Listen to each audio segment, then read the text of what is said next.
Now, the Roma Wine Company of Fresno, California presents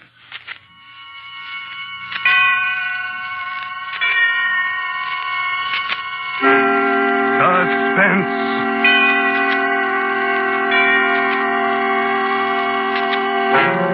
Tonight, Roma Wines bring you Mr. Lee Bowman as star of I Won't Take a Minute, a suspense play produced, edited, and directed for Roma Wines by William Spear. Suspense, radio's outstanding theater of thrills, is presented for your enjoyment by Roma Wines. That's R-O-M-A, Roma Wines. Those excellent California wines that can add so much pleasantness to the way you live, to your happiness in entertaining guests, to your enjoyment of everyday meals. Yes, right now a glassful would be very pleasant as Roma Wines bring you Mr. Lee Bowman in a remarkable tale of Suspense. She was very good to look at, which is why I waited till I was 25 and met her. Here's how she went. First, a lot of gold all beaten up into a froth and poured over her head and allowed to set there in crinkly little curls. Blue eyes and a mouth with real lines. And in addition, well, she had everything just about right. And believe me, I was going to throw away the sales slip and not return the merchandise once it got to my house. That's why I nearly went nuts every evening waiting for her to come out of the building where she worked. She was always the last one out, and this particular evening she was later than usual. It got dark. The streetlights came on, and the rush hour was over before she put in an appearance. Kenny? Oh, gee, Kenny, I'm sorry. You've been waiting long? Oh, no. I just nearly got run in for picketing the place, that's all. I hurried all I could. Please don't be mad at me, Kenny. I'm not mad at you. The slave driver you worked for. Why do you always have to be the last one out? Oh, it's only for another week. Yeah. Come on, let's go. I got to deliver this package on the way home for his nib. But you're not going home. We're going to Philharmonic. Thursday, remember? Oh, it won't take any time at all, honey. It's just around the corner. 415 Martine Street. Okay. That guy nerves me up, making you play messenger girl after hours. Oh, let's don't talk about Mr. Heston. Let's talk about us. Been counting the days? All day. 13 left. And a half. Don't forget the half if it's to be a noon wedding. Why all the fuss about the half? Oh, I don't like 13 by itself. I'll be glad when it's tomorrow and only 12 days left. See, you're cute. The more I know you, the cuter you get. I bet you won't say that a year from now. You'll be calling me your old lady then. You'll always be Steffi to me. Just Steffi. Not even Stephanie? No, too sophisticated, too foreign sounding. Steffi, that's you. Hey, what number are you supposed to deliver that package to? 415. This must be it. What a dump. Your boss have many customers in dumps like this? I don't know. Hold a match for me, will you, Kenny? Can't see the name. There, that's better. Yeah, But I still don't see What was the name? Muller, apartment 4B. Oh, here it is. Name card's fallen out of the slit and gotten lost. No wonder I couldn't find it.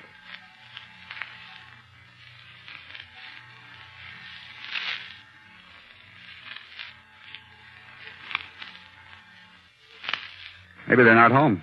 I'll ring it again. There it is.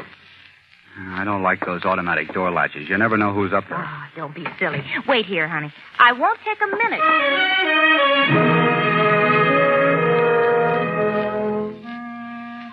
I never timed a cigarette. I suppose they take around 5 minutes. This one seemed to take longer, but then, look who I was waiting for. I punched it out with my foot and lit another. I thought, won't take a minute.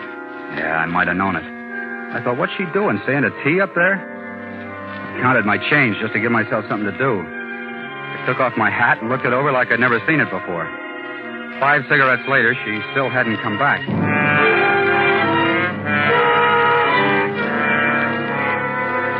Things happened. Nothing much. Little things that were to last so long.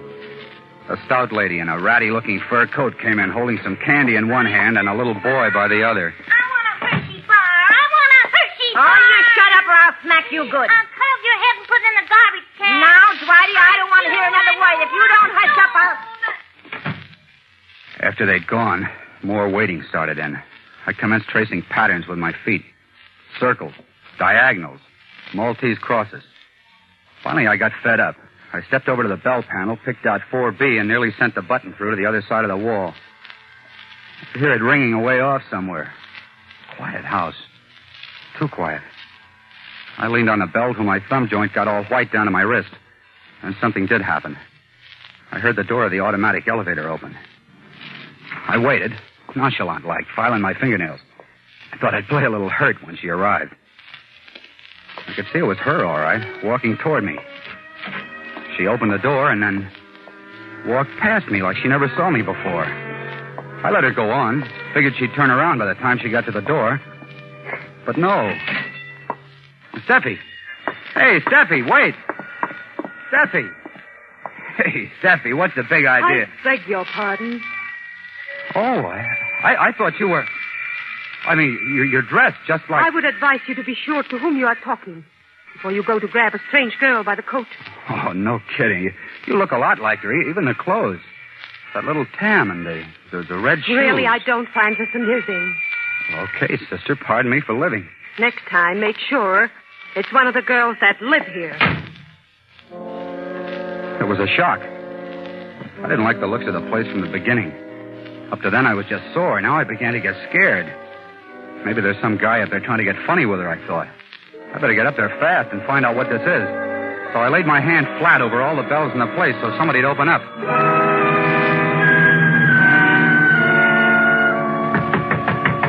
Hey, open up in there. Open up or I'll bust the door down. Do you hear me? Steffi, are you in there, honey? Baby, why don't you say something? Hey there! What's this? Oh, that's what I want to know. Who are you? Building superintendent. You got a pass key to this flat? I have. What do you want in there? My girl. She took a package up. I've been waiting for her downstairs. I don't know how long. She never came down again. Now they won't answer the bell. No, wait a minute, young fella. She couldn't be in this flat. Oh, don't try to tell me. Hey, don't you try to tell me. I say she couldn't be. Why? I'll show you why. Hey. Now, you see why? It's empty. Empty. Nobody lives here.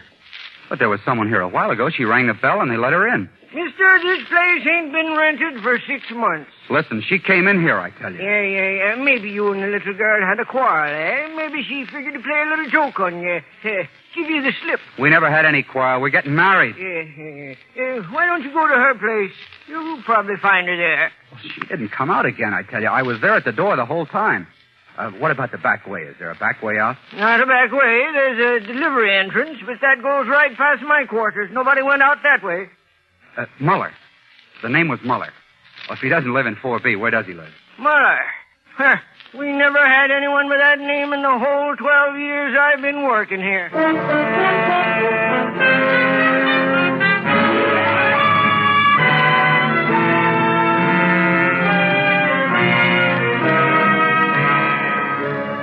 For Suspense, Roma Wines are bringing you as star Mr. Lee Bowman in I Won't Take a Minute. Roma Wines' presentation tonight in radio's outstanding theater of thrills, Suspense.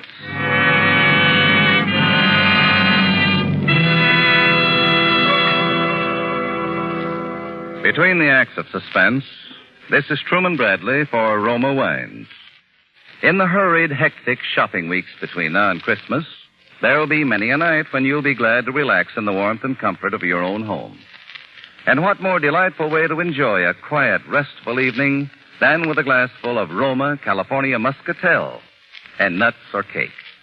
You'll thoroughly enjoy this magnificent Roma wine, so tempting with the distinctive fragrance of the world-famous Muscat grape, with its rich, mellow sweetness, its glowing golden fire. Roma Muscatel is delightful with desserts, too. Famed hostess Elsa Maxwell says, Roma Muscatel is a sure to please, easy to serve entertainment wine when guests drop in. Like all Roma wines, Roma Muscatel is a true wine, crushed from selected grapes, unhurriedly guided to taste perfection by age-old winemaking skill. And Roma's new low prices save you as much as 1/4. Get Roma Muscatel tomorrow. Insist on Roma, R-O-M-A, for uniformly fine wine quality at low cost. That's why more Americans enjoy Roma than any other wine. And now, Roma Wines bring back to our Hollywood soundstage Lee Bowman as Kenny in Cornell Woolrich's story of a vanishing lady, I Won't Take a Minute. A play well calculated to keep you in suspense.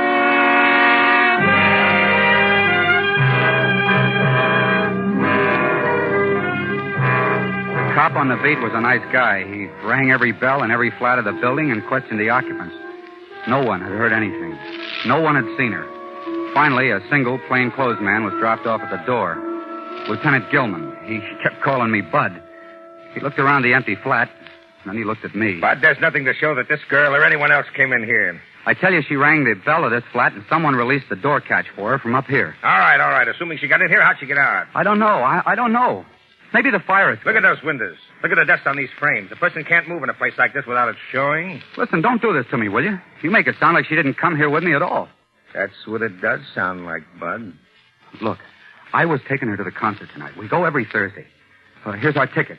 I think we better build this thing from the ground up and see what we've got. Now, what's this girl's name? Stephanie. Stephanie Riska. Address? 120 Farragut. Uh-huh. What's she look like? Well, she comes up to about here next to me.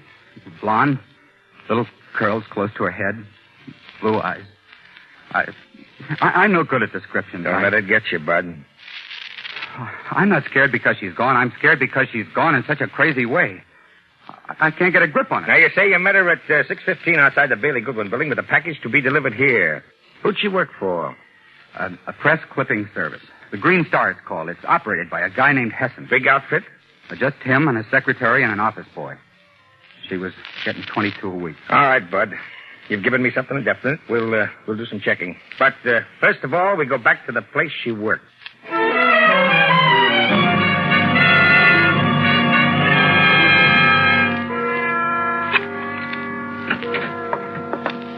Oh, what a telephone booth. She told me the place was small, but I never figured on this. Not even a window. All right. Let's have a look. Desk. Filing cabinet. Yeah, clippings. Well, so far, your story checks. Except for one thing. What's that? There's no file for anyone named Muller. Oh. This must be her desk. Yeah. Shears, glue, clips. Not much of a personal touch here, not even a hair tip. Uh-oh. Find something? Nothing special. Well, you found something there. I saw you drop it in an envelope and stick it in your pocket. Listen, Bud, who's running this investigation, you or me? Sorry. You, I guess. Okay, let's keep it that way.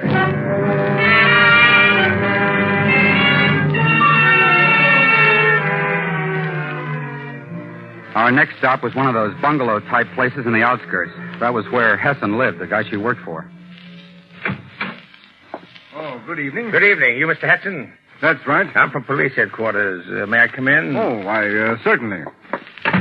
Won't you sit down, gentlemen? We won't take up much of your time, sir. First of all, do you know anyone named Muller at 415 Martine Street? No, I don't know anyone by that name. I think we have a Miller, a Mrs. Elsie Miller on our list, who divorces and marries quite frequently.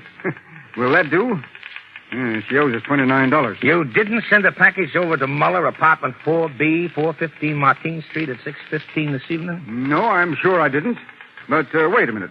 It's easy enough to confirm that. Oh, Stephanie. Steffi. Did you call me, Mr. Hudson? Yes, my dear. Oh, this is my assistant gentleman, Miss Stephanie Riska. That isn't Steffi. She's calling somebody else by her name. My dear young don't man. understand. She came out of that building while I was waiting. I spoke to her. We'll discuss that later. Now then, miss, how long have you been working for Mr. Hessen? Since October of last year. About 8 months now. And your name is Stephanie Riska? Why, yes, of course. Have you any identification on you? I don't know. Maybe there is something here in my handbag. You mind if I look? It's all right, my dear. He's from the police. Oh, well, in that case. Thank you. Listen, I don't know what these two are trying to pull, but she's not Steffi. You've got to believe me. She came out of that building dressed like Steffi. The way Steffi was dressed when she went in. Stop that, will you? Thank you, Miss Riska. I'm sorry to inconvenience. It's quite all right. I noticed you have quite a supply of chewing gum there. That's hard to get these days. I make a hobby of it. Have some? Oh, thanks.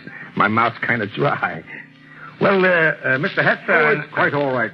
I don't know what this young man has got himself mixed up in, but if we were able to help... Oh, you did help a lot, sir. Ah.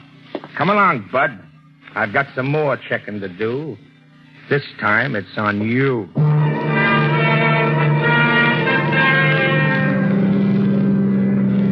Okay, Bud, now start talking. Spill it. What's your pitch? I told you the truth. That girl wasn't Steffi. I never saw her before. Was the man Hessen? Oh, he looked just like him. This girl of yours, what kind of gum did she chew? She didn't chew gum. She hated it. You asked me what it was I picked up back there in the office. Well, here's what it was. A wad of gum stuck under the edge of the desk. That girl back there at Hessen's place belongs in that office, Bud. She had a letter addressed to herself in that handbag and her initials on the outside of it. It wasn't a new one and it wasn't fake. What's your racket, Bud? Are you a pushover for mental observation? Or did you do something to some little blonde, blue-eyed number, and are you trying to pass the buck before we even found out about it? I don't know. Maybe I am nuts. Things like this just don't happen. They can't. One minute she walks into a building... You haven't produced a single person all evening long that actually laid eyes on this girl of yours. Where's her folks? Where'd she come from? Wisconsin, I think. Her folks are all dead. I thought so. Well, I'll give you one more spin for your money, Bud. You stand or fall by the place you say she lived. Have you been there? Yes. Could you describe it? Okay. Sticking in the mirror of the dresser, she's got a litho of the Holy Mother. On the radiator, she's got a rag doll that I won for her at Coney Island. On a little shelf against the wall, she's got a gas ring with a tube running up to the jet. From the light fixture to the jet, there's a string attached. And she'll have stockings hanging there to dry. Are you listening? Yeah, go on. Will you remember those things? Yeah, Bud. We'll see.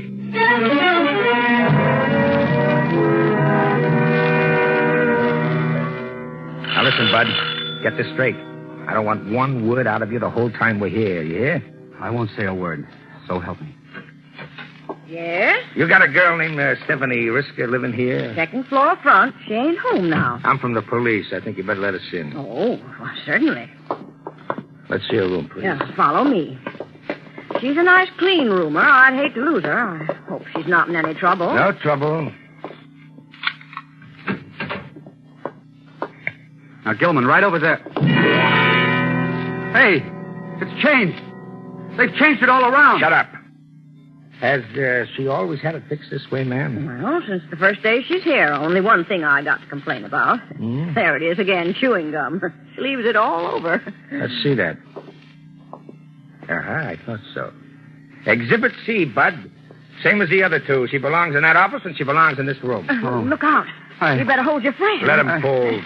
This isn't anything to the falls he's going to be taking 5 or 10 minutes from now. What'd he do? Murder her? Not her, but I've got a good hunch he murdered someone and picked the wrong number and name out of a hat. I didn't hear any more they said while we were going down the stairs. The light bulbs in the place were doing funny things, turning red, spinning around in spirals. I was still on my feet, but I suppose you'd notice it. The spinning didn't stop till we got to the foot of the stairs. The thing that stopped it was an umbrella stand beside the front door. It had a knotty walking stick jutting up out of it. I grabbed it in my free hand as he walked me past it. Watch out, Lieutenant. He's going to... Hey, you!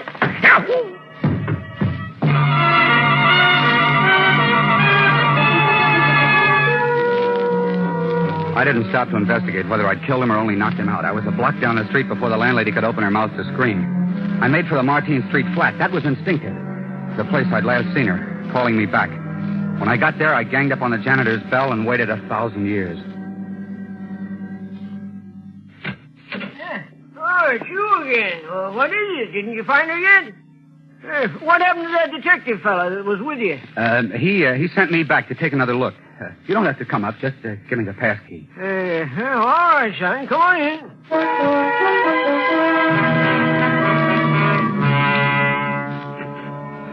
My head was still spinning when I let myself in at the door of apartment 4B. I don't know what I was looking for. Some clue, I guess. Some magic clue that would pop up and give her back to me. I tested the walls for secret panels. What a laugh, and a $50 a month flat. I dug out plaster with my bare nails, cased the cracks between the floorboards. I'd been there about 10 minutes when I heard steps coming up the hall. I held my breath. All right, Sonny. Come out of there with your hands up or I come in shoot. Give me a minute, please. 1 minute. Maybe I'll find it. Find what? Please, 1 minute. If you want out of there by the time I count 10, I come in shooting. Do you hear me? Yeah. Yeah, I hear you. 1, 2, 3. I didn't stop to think. I crossed the room and threw open the window. The one that opened on the fire escape. Down looked too far, so I started climbing. Hey! Hey! Come down out of there, you!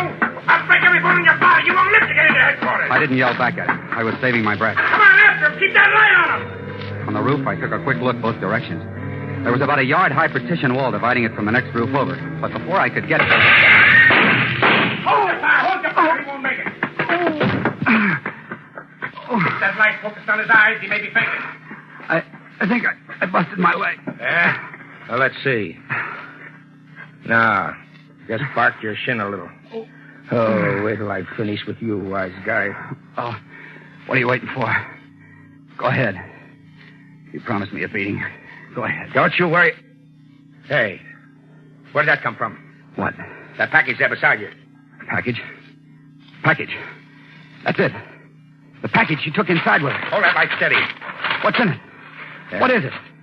Newspapers. Newspapers, it's a dummy. Look, those papers. They've had stuff clipped out of them. That proves they came from Hessen's clipping agency. Well, doesn't it? Someone did bring a package here tonight. Oh, what a sap I've been. I kept thinking about that room. She was never in that room. I was right about that. They must have grabbed her in the hall and taken her straight up here to the roof through the skylight. But why? I don't know. Maybe that steel-plated landlady knows, and if she does, she's going to talk and talk fast.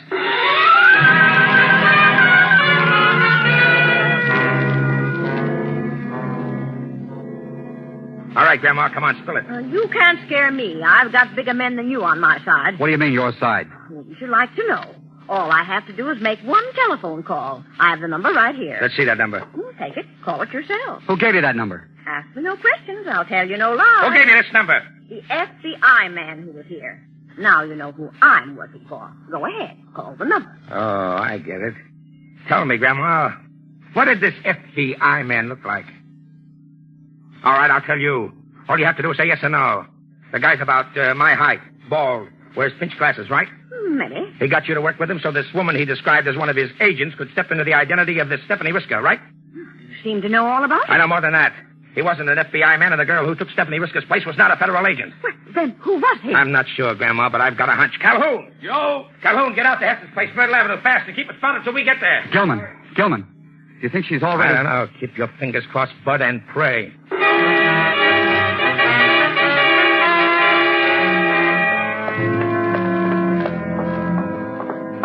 Where are they? I told them to keep this house covered. Gone. Nobody here. Yeah. Hey, douse that light, douse it. Stand back against the wall. Somebody's coming. Gentlemen, you in here? Calhoun, what's the big idea? I told you to keep this place spotted. Now they're gone. I tailed them. They piled into a car, locked up the house, and left. Where to? Pier 7, North River. They got in some kind of a fuzzy tramp steamer and it shoved off in less than a quarter of an hour. I tried to reach her. Was the other girl with him? No, 2 men and a stringy blonde they call Alger. That's all. Too late. We're too late. We can pull them up at quarantine. I'll make them talk. Come on, let's get out of here and get some fresh air. Thanks, don't it? Yeah. Smells like they'd had the place fumigated or something. Hey, What's the matter? that smell. That's gasoline. Gasoline. I hear something. A clock. The basement. Come on. Yeah, she's down here, all right. Go back upstairs, Bud. I'll bring her up. Tell me now. Don't wait till you get her. Yeah, she's alive. Come on, get her out of here. Don't you hear that ticking? I better wet that bomb down. Come back here, Calhoun. You'll never make it. That bomb will blow you.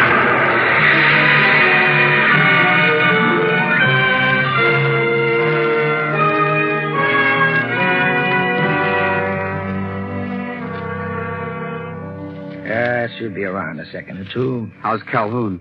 Burned pretty bad. It was an incendiary. Kenny. Oh, baby, it's okay. Sure. Everything's okay now, Steffi. Who are you? This is Lieutenant Gilman. We owe a lot to him, Steffi. Thanks, Lieutenant Gilman. I'm just a dumb flatfoot, Steffi. And I had to be conked over the head before I got wise to what was going on. Even then, I didn't figure it right. I figured Hessen and his pals were a bunch of spies or something. Well, weren't they? Well, Hessen became an American citizen in 1929, and up to now, his record's absolutely clean. Oh, I'm glad of that. I'd hate to be working for a spy. But I don't get it. Why did they want Steffi out of the way? That was Olga's doing, the girl who was impersonating you, Steffi. You see, she's Hessen's sister. She's a fugitive from a couple of war crimes and figured the least her brother could do for her was to furnish her with a nice, clean nationality. Their original plan was to bump Steffi off in that empty flat and leave her there without anything to identify her. Only they figured on her coming there alone. There was no time to work out a plan on the spot, so they scrammed over the roof, taking Steffi with them. Hey, Gilman, we're due at headquarters. You coming? Yeah, run away. Well, I gotta go, kid. Thanks, Gilman. Thanks for everything. I'm glad to help you out. Hey, another thing, Bud, you weren't lying about. She is pretty. No hard feelings? I mean, about me hitting you over the head? Oh, say, I almost forgot. Something I meant to give you before we say goodnight. Oh, you've done enough. Oh, that's what you think.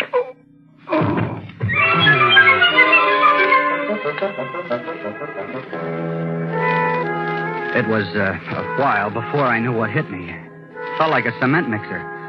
When my head cleared, Steffi and I had changed roles. She was the one bending over me. And he said to tell you no hard feelings, but when anyone socks Dick Gilman with a walking stick, they get socked back, even if they're the best of friends.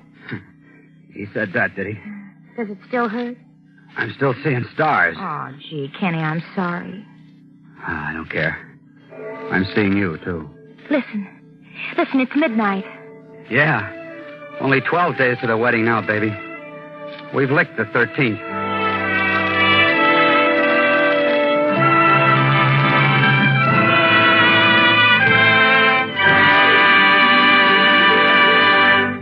Roma Wines have brought you Lee Bowman as star of I Won't Take a Minute. Tonight's study in Suspense. This is Truman Bradley for Roma Wines, the sponsor of Suspense. This year, you're probably having difficulty finding the Christmas gifts you want. Why not solve your gift problems with famous Roma Wines? You flatter your friends, save both time and money shopping. Roma offers you a full selection of choice California wines. For entertaining, Roma Sherry, Port, Muscatel, or Tokay. For added mealtime enjoyment, red, robust Roma Burgundy, or delicate pale gold Sauterne. For happy occasions that demand the best, sparkling, unforgettable Roma Champagne. Each of these fine Roma wines is a true wine. Each a superb, unhurriedly perfected masterpiece of the vintner's ancient art. Delight your friends this Christmas with gifts of Roma wines. Give one bottle, several, or a case. Remember, more Americans enjoy Roma than any other wine. And Roma wines now offer you the same uniformly fine quality at the lowest prices in years. Insist on Roma, R-O-M-A, fine Roma wines for good living, good giving this Christmas. Lee Bowman appeared through the courtesy of Columbia Pictures and will soon be seen co-starring with Rosalind Russell in their production, She Wouldn't Say Yes. Next Thursday, same time, Roma Wines will bring you Mr. Robert Taylor as star of Suspense, radio's outstanding theater of thrills. Presented by Roma Wines, R-O-M-A, made in California for enjoyment throughout the world.